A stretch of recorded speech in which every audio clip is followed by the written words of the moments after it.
So Sanchez is here again. You're ready. Yeah, Sanchez is here. I'm sure your buddy Cam's going too, right? It's all. It's okay. He's cool. So Sanchez came back and he brought with him. Let me see this notification.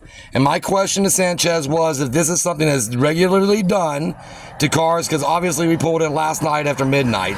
So it's been not even 8 hours. It's been 9 hours, something like that. Well, maybe. Yeah, so I asked if he normally drops these things off right here to vehicles that have not been violating any type of ordinance, have not been here over 24 hours or even best less 72 hours. And this is going to be his response. Okay, so I'll just pretend like I didn't hear the part where you were here since midnight. There's a large vehicle ordinance, okay? So outside of 3 hours, you can't park a large vehicle like this on the street, okay? I don't care about that. It's not. Oh, what ordinance is that? It's a Pomona City Code violation. There's a large vehicle ordinance. This definitely will. So civil? It is. It's not civil. It's a municipal code for the city. It's not a zoning. It's not a penal code. It's a city code. Oh, okay, it's a rule So then. Yeah, it's like a rule. Yeah, the legislation hasn't looked at it. It's local. Anyways, yeah. Usually people will have cars like this, and then you'll have people that don't like cars like this Right. in front of their house, right? So they'll call and they say, hey, this big ugly bus, which I think this bus is pretty rad, but those Not everybody thinks that though. exactly, Yeah. right? So they say, hey, this big bus has been parked in my house for however much time. I don't know if there's somebody living inside of it. I don't know what's going on, but can you come check it out? Yeah. We'll come at the request of whoever calls. And if we can contact the owner, we'll have a conversation. We'll say, hey, you know what?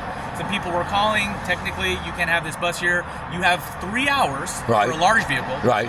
to move from this location, or else it will be Okay, towed. so small vehicles have 72 hours, large vehicles 3 hours. Yes, large Okay, vehicles. gotcha. So again, since you've been here since midnight, it's not that big of a deal. I don't Well, I just learned Yeah, this. absolutely, right? Yeah, we won't be here 3 more hours, I promise you. So for normal cars though, that little citation, it's not a citation, it's more like a warning that says your vehicle is gonna be overparked if it doesn't move within 72 hours. Okay. Okay, so from this point on, I'm gonna mark your back It starts a process where you eventually Yes. can move it if they're Oh, abandoning yes. it. Okay. However, this is a large vehicle, so if I really wanted to, Yeah. I can come back in 3 hours. Sure. Because I'm verbally advising you that Yeah. it cannot be here because there's a large vehicle ordinance. But you're not going to have to worry about that. But go ahead. Yeah, but you I could. have a Yeah. feeling that yeah. it will not. But you could. Yeah. But so it's a little bit different for large vehicles, but I'm just letting you know. Normal cars, we'll mark it. They have up to 72 hours to move it because sometimes people are visiting, whatever. Yeah. We'll give people the benefit of the doubt. Large vehicles, they have a slightly smaller window to come back and move their large car. Sure. Sometimes people have motorhomes, RVs, big old trailers, fifth wheels, whatever. Do you have some what they call half homeless people who live in their vehicles or in their motorhomes in this area? And How do you to provide? The reason I'm asking this is obviously this is a social thing going on right now with Donald Trump in D.C. Okay. So do you supply? Is there somewhere in this city that allows them to park overnight so they can sleep? Vehicles, I'm not sure. We do have a homeless service center that's at 1400 East Mission. That's for people who don't have vehicles, though. Correct. But, yes. Okay. No.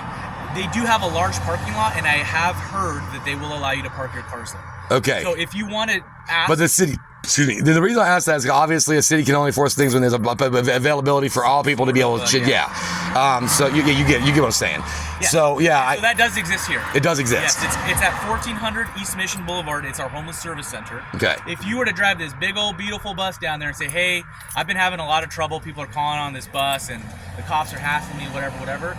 Am I able to park my bus here overnight because I don't know where I can park? They will probably let you do that. Okay, so there is a large area for parking. And most homeless people don't have the luxury of having a vehicle. So I'm not saying you're homeless. Well, most homeless people, you didn't know this. I work because I'm in ministry. I work with homeless a lot. Sure. Most homeless people have aged out of the foster care system. Yeah. So the state has already disparaged them. Yeah. And then there's no resources for them. So that's how. So when we talk about most homeless people not having RVs, it's hard for them to figure out how to go from an institutionalized situation where no one's really teaching them how to get on their own into even a home. Yeah. So as a church, we do a lot of services for people that fit that category. But yes, Sanchez, you're right. Most homeless people do not have the luxury of having a shelter. Big old awesome bus. Yeah. Well, we also have 60 acres in a church. I'm not assuming you're homeless, but they did. But you as well. You have a good day, bro. God bless you, Sue. Stay frosty. Have a blessed day.